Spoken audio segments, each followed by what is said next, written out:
നമസ്കാരം, ഇൻസൈഡിലേക്ക് സ്വാഗതം. ഭൂമിയിലെ ജീവന്റെ തുടിപ്പ് അവസാനിക്കാനായി ഇനി അധികം കാലമൊന്നും തന്നെ ഇല്ല എന്നാണ് ശാസ്ത്രലോകം പറയുന്നത്. വലിയൊരു അങ്കലാപ്പാണ് ഇപ്പോൾ നാസ പങ്കുവച്ചിരിക്കുന്നത്. കാരണം പലതരത്തിലുള്ള ആസ്ട്രോയിഡ്സ്, ചിഹ്നഗ്രഹങ്ങൾ ഭൂമിക്ക് ചുറ്റുമായി കറങ്ങിത്തിരിയുന്നുണ്ട്.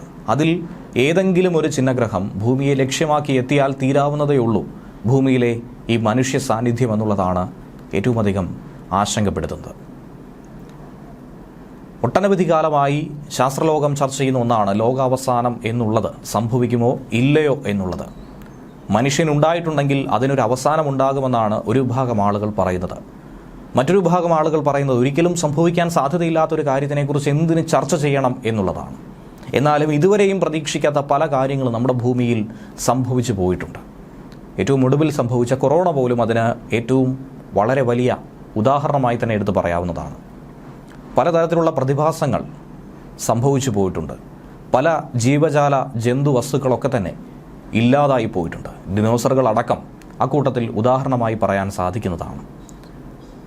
ഭൂമി മുഴുവനുണ്ടായിരുന്ന ഒരു വലിയ കൂട്ടം ജീവജാല ജന്തു വസ്തുക്കളാണ് ഒരു ഉൽക്ക ഭൂമിയിൽ പതിച്ചതിനെ തുടർന്ന് പെട്ടെന്ന് തന്നെ ഇല്ലാതായതായി വിശ്വസിക്കുന്നത്.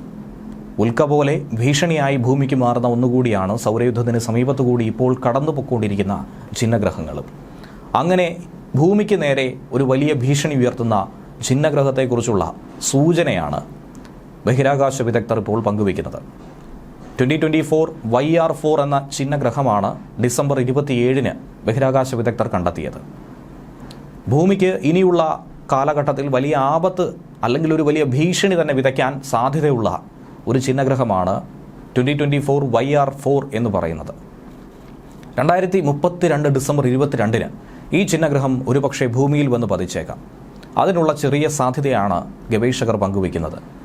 130 മുതൽ 330 അടി വരെ വലിപ്പമുള്ളതാണ് ഈ ചിഹ്നഗ്രഹം. ഭൂമിയായി കൂട്ടിയിടിച്ചാൽ ഭൂമിയുടെ ഒരു ഭാഗം തന്നെ ഇല്ലാതെ പോകുമെന്നാണ് പറയുന്നത്. യൂറോപ്യൻ സ്പേസ് ഏജൻസിയുടെ പ്ലാനറ്റ് ഡിഫൻസ് ഓഫീസിലുള്ള ഡോക്ടർ റിച്ചാർഡ് മൊയ്സിയാണ് ഈ വിവരം ആദ്യമായി പുറത്തു പറയുന്നത്. ജനുവരി മുതൽ ഈ ചിഹ്നഗ്രഹത്തെക്കുറിച്ച് വിടാതെ പഠനം നടത്തുകയാണ് ഈ ടീം. നാസയുടെ സഹായത്തോടെയാണ് ചിലിയിലെ ആസ്ട്രോയിഡ് ടെറസ്ട്രിയൽ ഇമ്പാക്ട് ലാസ്റ്റലൈർ സിസ്റ്റം ഈ ചിഹ്നഗ്രഹത്തെക്കുറിച്ച് പഠിച്ചുകൊണ്ടിരിക്കുന്നത്. സ്റ്റേഷൻ ഈ ചിഹ്നഗ്രഹം ഭീഷണി ഉയർത്തുന്നു എന്ന കാര്യത്തിൽ പഠനം നടത്തിയപ്പോൾ ഭൂമിയുമായി കൂട്ടിയിടിക്കാനുള്ള സാധ്യതയാണ് ഇതിലൂടെ കൽപ്പിക്കപ്പെടുന്നത്. ടൊറിനോ ഇമ്പാക്ട് ഹസാർഡ് സ്കെയിലിൽ ഈ ചിഹ്നഗ്രഹത്തെ ലെവൽ 3 ഉൾപ്പെടുത്തിയിട്ടുണ്ട്. അതായത് അതീവ ശ്രദ്ധ വേണ്ടിവരുന്ന ഒരു ഗണത്തിലാണ് ഇതിനെ ഉൾപ്പെടുത്തുന്നത്. അതുകൊണ്ട് തന്നെ ചിഹ്നഗ്രഹത്തിന് സഞ്ചാരപാത നിരീക്ഷിച്ചു പോരുകയാണ് ഗവേഷകർ. ഭൂമിയിൽ നിന്നും അകന്നു നീങ്ങുകയാണ് നിലവിൽ ഈ ചിഹ്നഗ്രഹം. ഒരുപക്ഷെ നാളെ സമീപഭാവിയിൽ ഭൂമിക്ക് ഭീഷണിയായി ഇത് മാറിയേക്കും. വളരെ വ്യത്യസ്തമായ വിചിത്രമായ ഒരു ഭ്രമണപഥമാണ് ഇതിനുള്ളത്. അതുകൊണ്ട് മുൻകൂട്ടി പ്രവചിക്കുക എന്നത് അസാധ്യമാണ്. ഒരുപക്ഷെ ഇന്നത്തെ യാത്ര വെച്ച് നാളെ സംഭവിക്കാൻ പോകുന്ന, നാളെ എത്തിച്ചേരാൻ പറ്റുന്ന സ്ഥലത്തെ കൃത്യമായി പ്രെഡിക്റ്റ് ചെയ്യാൻ പോലും സാധിക്കില്ല. അത്ര ആക്യുറേറ്റ് അല്ല എന്ന് സാരം. ആയിരക്കണക്കിന് വർഷം കഴിയും തോറും ഇത്ര വലിപ്പമുള്ള ചിഹ്നഗ്രഹങ്ങൾ ഭൂമിയിലേക്ക് വരും എന്നാണ് നിലവിൽ കണക്ക് കൂട്ടുന്നത്.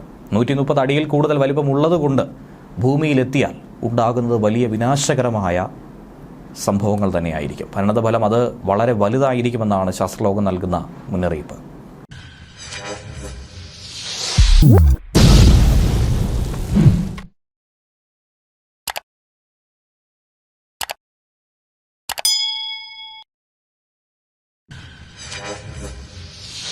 What?